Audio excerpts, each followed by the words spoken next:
Experience a new history and setting of new records in Stark Arena from the 18th to 20th of March 2022 at the World Athletics Indoor Championships. Pretty tight out of the blocks, and Coleman now moving away. Christian Coleman challenged late there by Bromell. More than 1,000 of the world's best athletes will compete for 96 medals across 24 finals during the 3 days of competition in Belgrade, Serbia.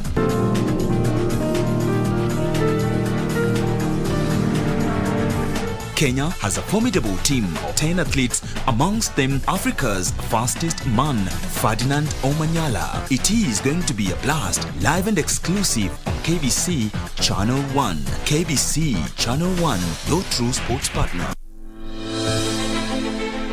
Are you an aspiring candidate in the upcoming general elections? Do you want your agenda and manifesto to reach your voters effectively?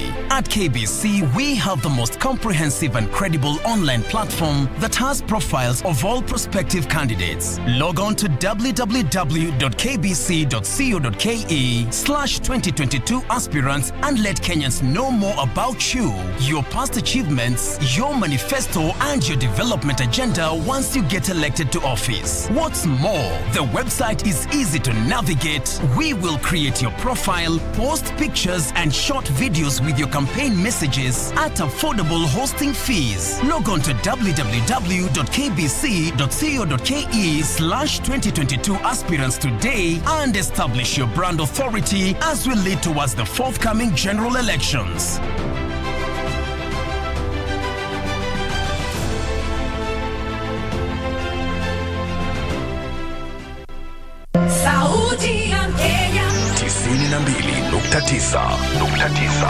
Hii ni KBC Radio Taifa. Kila kitu maishani kina sauti yaleta furaha. Radio. Sauti ya elimisha, yahimiza, yatuleta pamoja. Sauti ya Kenya. Radio Taifa. Sauti ya Kenya.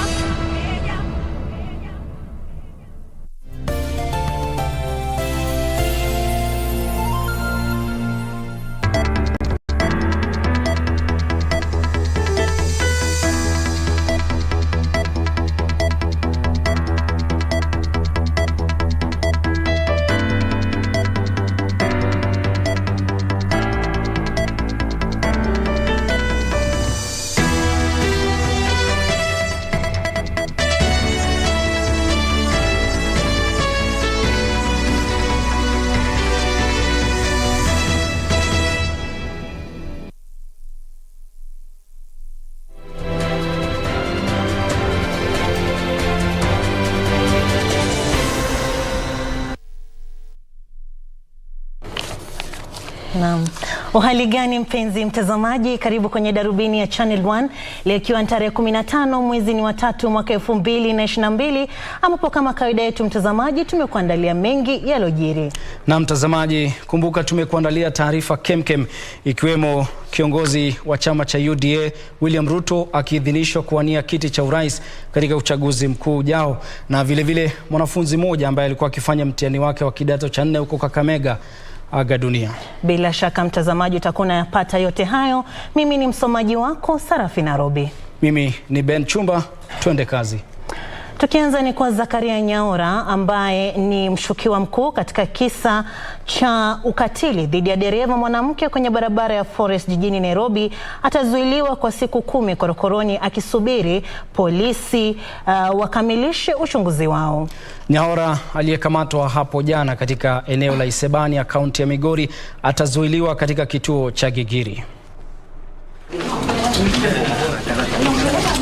Baada ya kuwa mafichoni kwa siku kadhaa, hatimaye Zakaria Obadi Nyaora alifikishwa leo mahakamani. Nyaora ametajwa na polisi kuwa mhusika mkuu kwenye kisa cha dhulma dhidi ya dereva mwanamke jijini Nairobi ambacho video yake ilizagaa mitandaoni. Hivi leo hakimu mkuu Robinson Ondieki alikubali ombi la upande wa mashtaka la kumzuilia Nyaora korokoroni kwa siku 10. Afisa wa upelelezi Yvonne Mwanzia aliambia mahakama kuwa mshukiwa huyo anaweza kuhepa, kwani alikamatwa katika kituo cha mpakani cha Isebania akijaribu kutoroka humu nchini. Mshukiwa huyo atafikishwa mahakamani tarehe 24 mwezi huu kwa kikao cha kutoa mwelekeo kuhusu kesi hiyo. Bentro Enjue, Darubini.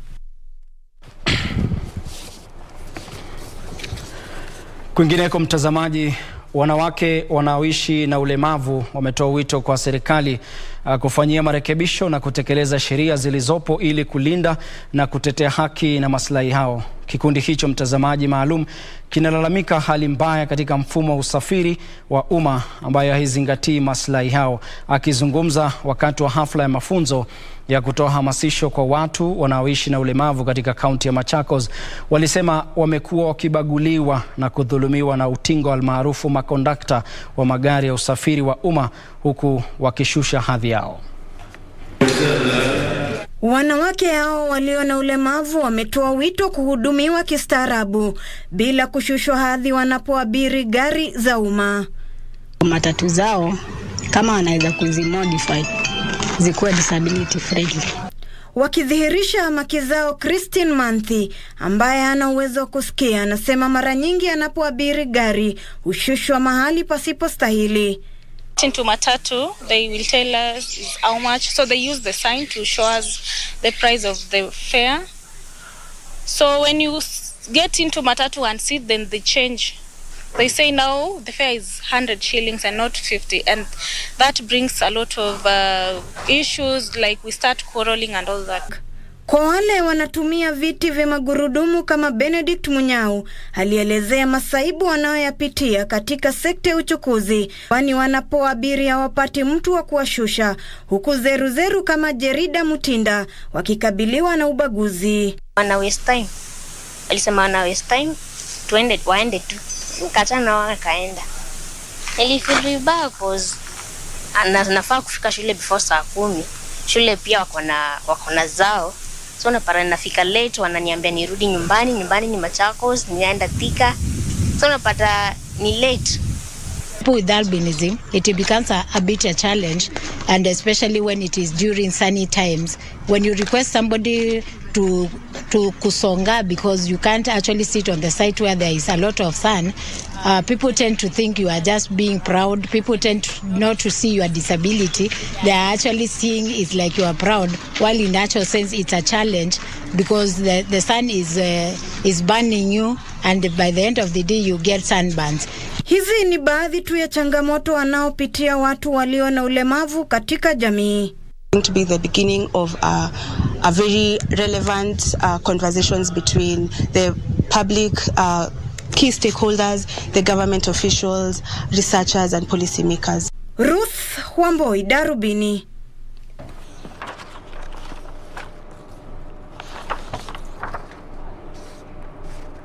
Naam, shukran sana Ruth kwa taslifu hiyo. Kwingineko mtazamaji, ni kwa msajili wa vyama vya kisiasa anasema vyama tanzo haviwezi kuwa ndani ya muungano zaidi ya mmoja kwa mujibu wa sehemu ya 7 ya sheria mwaka 2021. Akiongea alipofika mbele ya kamati ya bunge kuhusu haki na masuala ya kisheria, naibu msajili wa vyama vya kisiasa Ali Abdullahi pia alidokezea kwamba miungano haiwezi kuungana na miungano mingine isipokuwa tu miungano hiyo isajiliwe kama chama kimoja. Vyama vya kisiasa vilivyotaka kujiunga na zaidi ya muungano mmoja vimepata pigo kubwa baada ya msajili wa vyama vya kisiasa kuliambia bunge kwamba sharti vyama viwe ndani ya muungano mmoja pekee.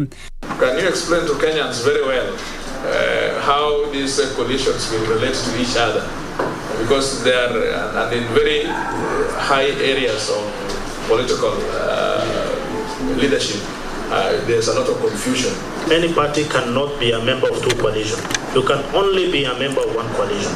Na kamwe miungano miwili haiwezi kuungana na kuunda muungano mwingine. There cannot be a coalition between two coalitions. So that we can have one coalition registering itself and another coalition registering itself, and then they combine to form a grand coalition. What we are observing around is that there are political discussions ongoing.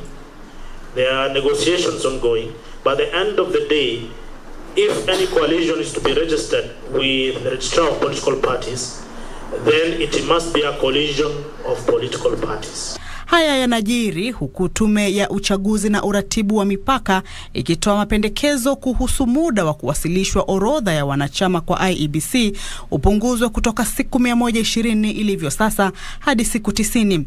So that it is in line with the timelines for one to become an independent candidate, and there is no window for a person who loses in a party nomination exercise to then become an independent candidate. You can restrain from joining another party, but you can't stop him from removing himself from one party and becoming independent. And I thought, besides of that, why is it coming up again now? What has changed? We think that creates double standards and double benefit. It denies a person the opportunity to move from one party to another, but affords a person an opportunity to move from one party to be an independent candidate. Hatua ambayo itawazuia wale watakaopoteza katika kura ya mchujo kuwa wagombea huru. Kamati hiyo ya bunge inayoongozwa na Kajwang imeagiza IBC na afisi ya msajili wa vyama vya kisiasa kutoa mawasilisho yao ya mwisho kuhusu mswada wa marekebisho ya sheria namba 2 ya vyama vya kisiasa kabla hawajawasilisha ripoti kamili bungeni. Kamchemenza, Darubini. Kwingineko, wakazi wa kata ya Gadhangariri eneo bunge la Manyata kaunti ya Embu wamenufaika kutokana na matibabu kwa hisani ya kampuni ya majani chai KDTA. Waziri wa afya katika kaunti ya Kiambu John Mukundi alisema magonjwa yasiambukiza yanaendelea kuongezeka katika eneo hilo, huku akitoa wito mikakati ya kuwazuia ama kudhibiti kufanyika. Kwingineko, baadhi ya wakazi na wavuvi katika maeneo ya Mkononi na Madina eneo bunge la Lamu Mashariki wanalalamikia ama wanatoa lalamishi kutokana na ukosefu wa umeme katika eneo hilo. Ilikuwa afueni kwa wakazi wa lokesheni ya Gadhangariri katika kaunti ya Embu baada ya shirika la ustawishaji majani nchini KTDA kuandaa kambi ya matibabu ya kupima na kutibu maradhi yasiyokuwa ya kuambukizana. I know there are so many people who can sponsor medical camps. There are so many people who can also assist us in other areas. Kwa hivyo tunawaambia ni vizuri wakanje na waweze kushirikiana na sisi. Kwingineko, baadhi ya wakazi na wavuvi katika maeneo ya Mkokoni na Madina Lamu wametoa wito kwa serikali kusaidia kurejesha umeme katika eneo hilo. Kaona ni mbali sana. Kutoka huko paka hapa ni distance. Sasa kina mama hawana tukutuku, hawana pikipiki, hawana chochote, wanabeba na mtungi kwa mgongo. Wakati huo jamii ya Iteso humu nchini imetakiwa kudumisha umoja licha tofauti zilizoko za kisiasa. We should not forget that unity is strength. And I'm confident that if the Itesos of Kenya will come together like the way they voted in 2017, I will appeal that let them come together. We pray for peaceful elections. Hatimaye, katibu katika wizara ya vyuo vya kiufundi Margaret Mwakima ameipongeza vyuo vya kiufundi na kuvitaja kuwa nguzo muhimu ya uchumi wa taifa katika siku zijazo. A way of training within TVET is not for necessarily you looking for jobs, but for you to be able to employ yourselves and employ others. Akiongea katika chuo cha kiufundi cha Siana katika kaunti ya Migori, Mwakima alitoa wito kwa vijana na wazazi kuvikumbatia vyuo vya TVET kwa vile vimesaidia kupatikana kwa wataalamu wengi.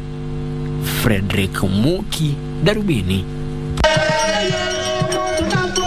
Mtazamaji, na kwenye sekta ya elimu ni kwa mtahiniwa aliyekuwa akifanya mtihani wa kidato cha 4 unaoendelea kote nchini alifariki katika kaunti ya Kakamega, mtihani huu ukiwa umeingia siku ya pili hii leo. Kulingana na familia yake, mwenda zake Boniface Shivuto aliyekuwa akipokea matibabu kutokana na saratani katika hospitali ya Malava aliaga dunia muda mfupi tu baada ya kufanya karatasi ya kwanza ya mtihani wa hisabati. Wakati mtihani wa kidato cha 4 ukiingia siku yake ya pili, majonzi yamegubika kijiji cha Mavusi katika kaunti ya Kakamega kufuatia kifo cha mtahiniwa mmoja. Familia hiyo inasema mtahiniwa huyo wa miaka 20 Boniface Shivuto alikuwa amelazwa katika hospitali baada ya kuugua saratani. Kabla mtoto wake alikuwa afanya mtihani hiyo asubuhi, walimletea mtihani karatasi ya kwanza. Walifanya juu chini afanye, lakini haikuwezekana. Mtoto hakuwa na nguvu ya kuamka afanye mtihani. Sasa waliamua warudishe mtihani huko, ngojea akipata nafuu ndio akuja afanye, lakini hakufaulu. Kifo cha Shivuto kinafikisha 2 idadi ya watahiniwa waliofariki tangu kuanza mtihani huo jana baada ya Victor Kipkoech kutoka kaunti ya Kericho kuzirai na kufariki. Haya yanawadia wakati waziri wa elimu Profesa George Magoha amewahimiza wanafunzi kudumisha nidhamu, huku serikali ikiwahakikishia watahiniwa kwamba usalama wao umeimarishwa kipindi hiki. In Kajiado this morning, we have successfully delivered the exams to all parts of Kajiado. The issues we had yesterday have been resolved. Exams have also been delivered to all other areas where we would have considered there would be issues. Zainab Said, Darubini. Na mtazamaji, awamu ya kwanza ya Darubini kitaratibu inakamilika hivyo, alafu usiende mbali kwani kwenye makala ya usijisahau tunaangazia kaunti ya Kisumu. Kwa nini kaunti ya Kisumu ikafahamika kama Kisumu? Tuangazie mitandao ya kijamii. Bila shaka mtazamaji, kwenye mitandao yetu yupo Brian Kaloki, Livingstone Alushula, Soyet N Arokiet Kaldit, wote wanasema wanaendelea kutazama Darubini. Mtazamaji, zidi kusema nasi kupitia mitandao ya kijamii kwenye Facebook, Twitter na vile vile YouTube @KBC Channel 1. Usiende mbali, taarifa zaidi ni hivi punde.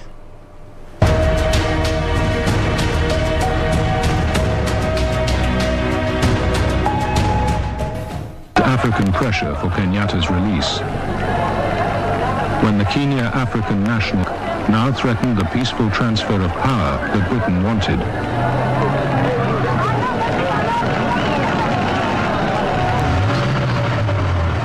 So, in August 1961, Governor Renison bowed to the inevitable.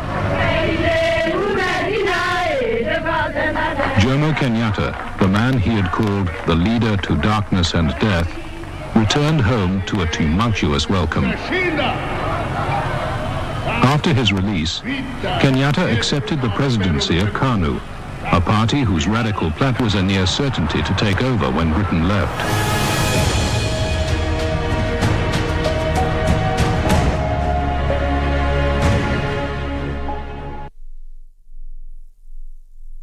Ili kupata skiza tune ya Sitoki Jikoni kwenye simu yako, dial *811 *816#. We, umeingiaje kwa hii jikoni? Wewe achana bwana, wewe ujui tulitokea wapi? Acha hata wewe toka hapa. Wacha upuzi yako hiyo. Toka nje bwana. Hii jikoni niko hapa ndani. Na nitakaa hapa ili make decision. Wacha maneno yako bwana, toka nje bwana. Wewe unajua tulijenga hapa watu wawili hii jikoni. Wewe kwa wakati nilikuwa naandikishana contract ya kufanya kazi kwa hii jikoni. Wewe toka bwana, wacha. Kupata skiza tune hiyo ya Sitoki Jikoni, dial *811 *816#.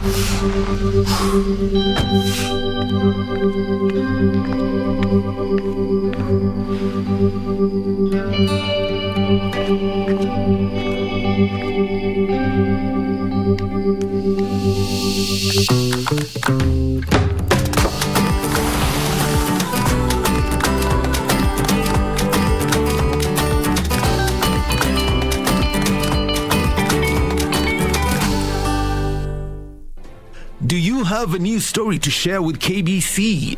Get in touch swiftly on email news@kbc.co.ke or call 0723-892-654 or 0734-780-124.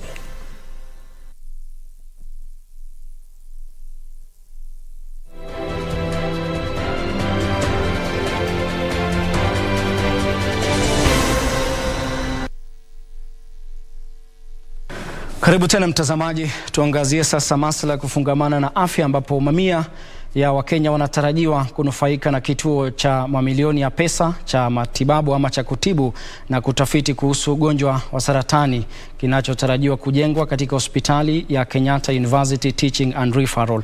Kituo hicho, mtazamaji, ambacho kimefadhiliwa kwa ushirikiano baina ya taasisi hiyo, chuo kikuu cha Manchester na hospitali ya Christie nchini Uingereza, kitashughulikia zaidi ugonjwa wa saratani. Purity Museo na maelezo zaidi.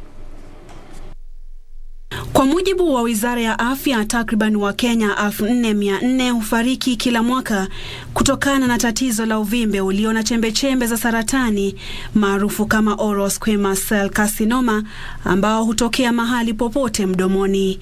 Takwimu hizo zinafanya aina hii ya saratani kukithiri zaidi humu nchini.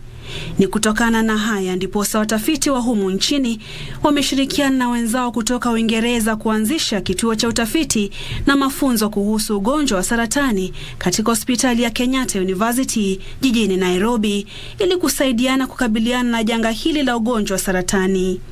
A training, healthcare and education hub in Kisii County, and work towards the President's Big Four agenda of universal health coverage. We have already allocated space for it to help in understanding the causes and types of cancer in Kenya and the region, to understand the spread of the different cancers in the country and also in the region.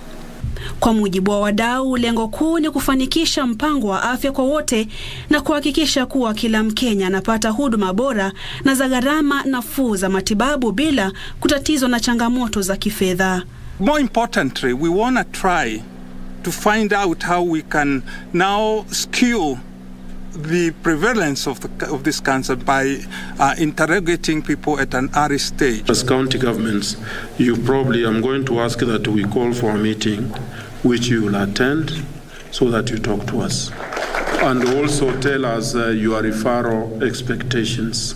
Kundi la Kenya na Uingereza linaloongoza mpango huo limepewa shilingi milioni 450 kuongoza mchakato wa kuanzisha kituo cha kushughulikia saratani ya shingoni. Purity Museo, Darubini.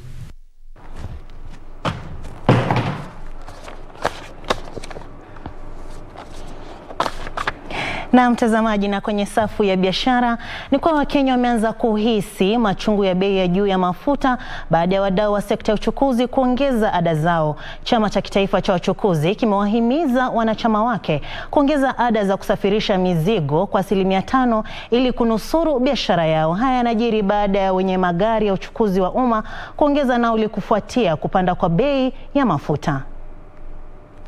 Wakenya leo walikumbana na nyongeza ya bei ya petroli na dizeli. Hapo jana lita moja ya petroli ilikuwa inauzwa kwa shilingi 129 na senti 7, huku lita moja ya dizeli ikiuzwa kwa shilingi 110 na senti 60. Hata hivyo, hali halisi imeanza kudhihirika. Lita moja ya petroli sasa inauzwa kwa shilingi 134 na senti 7, huku lita moja ya dizeli ikiuzwa kwa shilingi 115 na senti 60. Lita moja mafuta taa imesalia kuwa shilingi 103 na senti 54. Sekta mbalimbali humu nchini zimeanza kuangazia upya matozo yao kufuatia kupanda kwa bei ya mafuta. Mwenyekiti wa chama cha kitaifa cha wachukuzi Newton Wango amesema nyongeza hiyo itaathiri ada za uchukuzi, akisema kuwa gharama ya mafuta ni 35% ya gharama ya jumla ya uchukuzi na hivyo huathiri matozo mengine. Kwa kweli upande wa bei ya kusafirisha mzigo bei inabaki ni ile ile, lakini upande wa mafuta umepanda. Kwa sasa inafika mahali mpaka tajiri anasema mafuta yamepanda, mimi upande wa pesa pia kupewa pesa inabaki ni ile. Sasa mambo yanakuwa kutokuwa sintafahamu.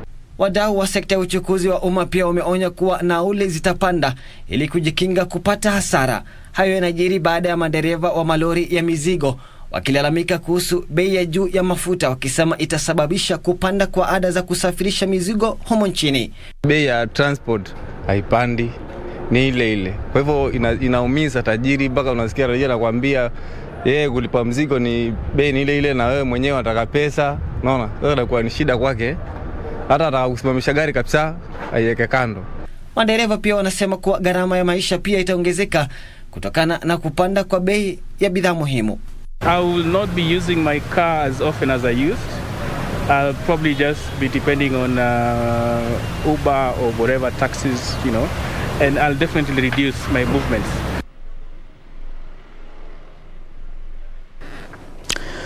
Tuangazie sasa ulingo wa siasa ambapo naibu Rais William Ruto ameidhinishwa rasmi na chama cha UDA kuwa mpeperushaji bendera yake kwenye uchaguzi mkuu wa mwezi Agosti. Hatua hiyo sasa inatoa fursa kwa Ruto kuidhinishwa kuwa mwaniaji wa muungano wa Kenya Kwanza. Kwenye hotuba yake baada ya kuidhinishwa, Ruto aliahidi kukomesha kile alichotaja kuwa utekaji nyara wa asasi za serikali, mbali na kuzipa uhuru taasisi za kikatiba zikiwemo huduma ya polisi, idara ya uchunguzi wa jinai na idara ya mahakama. We will deal firmly and eliminate brokers and cartels and monopolies that have taken hostage our agricultural sector, and we will make sure that every farmer has access to quality seeds, has access to subsidized fertilizer, have access to markets, have access to good prices, and they have access to government support so that they can produce food for our nation, so that every farmer can earn a decent earning for their produce, and we can reduce the cost of living and make sure that every Kenyan has disposable income, and we can grow our economy, pay our taxes, and stop begging for loans and debts from other countries, because we can stand up for ourselves. We will professionalize the DCI's office and the KRA for them to discharge their constitutional and legal duty. On the first day, we will appoint an accounting officer for the IG and the DCI, so that going forward, the DCI and the IG will have financial independence, and they will never again depend on the office of the president for them to discharge their responsibility.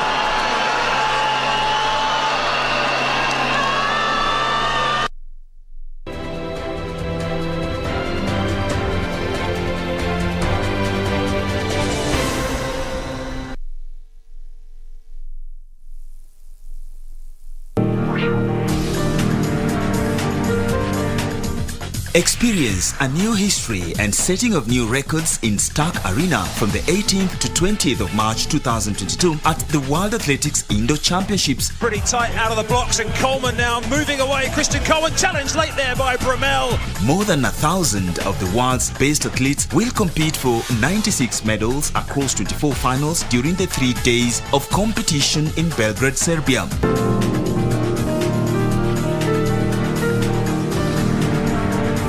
Kenya has a formidable team of 10 athletes, amongst them Africa's fastest man, Ferdinand Omanyala. It is going to be a blast, live and exclusive on KBC Channel 1. KBC Channel 1, your true sports partner. Mundos divididos por una sombra de traición. I already thought of something that will speed things up. How dare you throw stones at your own family when you yourself had been unfaithful to me for so long? I know everything, Eduardo. Niece. You deserve more than that. But now everything is just falling apart. You're the only one that I have right now. Swear in front of her grave that you didn't kill her. Lying heart. Fue sembrando el veneno y la ambición.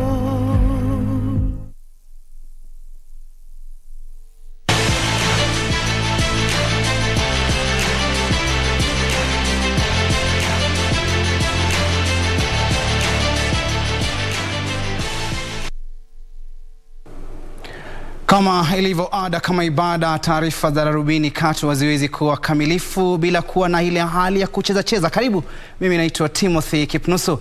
Nangaonanga na taarifa kwamba timu ya taifa ya riadha ya Kenya itawakilisha taifa hili kwenye mashindano ya viwanjani ya dunia. Itaelekea nchini Serbia leo usiku kabla ya kuanza kwa mashindano yenyewe Ijumaa jioni. Timu hiyo ya wanariadha 10 itashiriki katika fani 4 kwenye mashindano hayo yatakayoonyeshwa moja kwa moja na runinga ya KBC Channel 1 kuanzia siku ya Ijumaa hadi Jumapili. Timu ya taifa ya Kenya wanariadha watakaoshiriki kwenye mashindano ya dunia ya viwanjani jijini Belgrade kuanzia Ijumaa hadi Jumapili itaondoka humu nchini leo usiku. Wanariadha hao 10 walifuzu baada ya kuandikisha matokeo bora kwenye msururu wa mashindano ya riadha na wananuia kutoa 100% nishani za dhahabu kwenye mashindano hayo ya siku 3. For us as Kenyans, we ride from 60 meters of Manyala, 800 meters, a group of Noah, and 1500 meters, all through Collins. Everybody here is targeting gold. So where we are to, we might even we are fighting for gold, silver. So we are bringing medals. We are 10, but we. Timu hiyo inayofunzwa na bingwa wa dunia mwaka 2007 Janet Chepkosgei inawajumuisha wanariadha walioandikisha matokeo bora msimu huu ambao ni bingwa wa Afrika Ferdinand Omanyala, Igley Nalianya, Collins Kipruto, Naomi Korir, Jacob Krop, Noah Kibet, Edna Jebitok, Beatrice Chebet, Daniel Simiyu na Abel Kipsang. They're the most experienced athletes. They have been doing the Indo, and I have confidence in them. They are going to perform, and I'm expecting the best from them. Timu hiyo itawasili jijini Belgrade kesho na kufanya mazoezi ya mwisho siku ya Alhamisi kabla kuanza kwa mashindano hayo siku ya Ijumaa. You've been training, so you're not putting pressure on yourself. It's something that you enjoy doing. We love running, so we're just doing this for passion. Everything else follows. No pressure from the fans, just out here to make the country proud. The team yenye tuko nayo ni wale tulikuwa tumeenda for Indo na wamekuwa wakikimbia Indos. I think at least everyone amekimbia almost 3 or 5 competition already in Indos. So wanajua. Mashindano hayo ya dunia ya viwanjani mwaka 2022 yataoneshwa moja kwa moja na runinga ya KBC Channel 1. Bila shaka tutakia kila laheri timu hiyo itakapo shuka ugani kule Serbia kuweza kumenyana. Bila shaka vile vile tuwatakia safari njema watakaposafiri leo usiku. Kwingineko ni kwamba makala ya mwaka huu ya mbio za marathoni leo ambayo yamepangwa kuandaliwa tarehe 25 mwezi Juni mwaka huu yatarejelewa kwa mara ya kwanza baada ya kuandaliwa mtandaoni mwaka jana kutokana na janga la COVID-19. Shughuli ya usajili mashindano hayo ilizinduliwa rasmi hii leo jijini Nairobi, huku washiriki zaidi ya 1000 wakitarajiwa kujisajili kushiriki katika mashindano hayo mwaka huu. Wakati huo huo, mashindano hayo yamepokea udhamini wa shilingi milioni 10 kutoka kwa Safaricom ambazo zitasaidia katika maandalizi na uandalizi wa mashindano hayo. Makala ya 2020 yalifutiliwa mbali baada ya serikali kusitisha mikutano yote ya umma na michezo humo nchini kutokana na janga la virusi vya corona. Mashindano hayo huchangisha zaidi ya shilingi milioni 50 ambazo husaidia shughuli za uhifadhi mazingira, elimu na miradi ya jamii kote humo nchini. This year's marathon promises to deliver the same energy and excellence, but with a growing, or should I say going green theme. While still providing an exciting and exhilarating marathon experience, the Lewa Safari Marathon of 2022 aims to be the most environmentally friendly event. We have been a title sponsor for 21 years. We will still work with this, in this journey with the Lewa team. But most importantly is to look at the impact this has played in the lives of our people. So it is participating, but for a cause.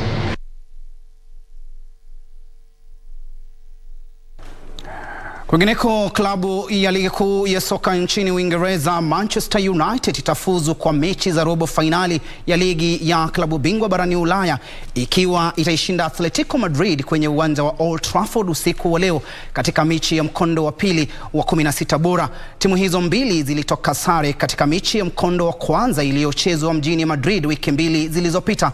Mabingwa hao wa Uingereza wameshinda mechi 7 kati ya 11 za awali za 16 bora, lakini mechi mechi hiyo itakuwa ya kwanza kukutana na Atletico nchini Uingereza tangu Novemba mwaka 1991 ambapo timu hizo zilitoka sare kwa kufunga bao 1-1 katika mechi ya mkondo ya pili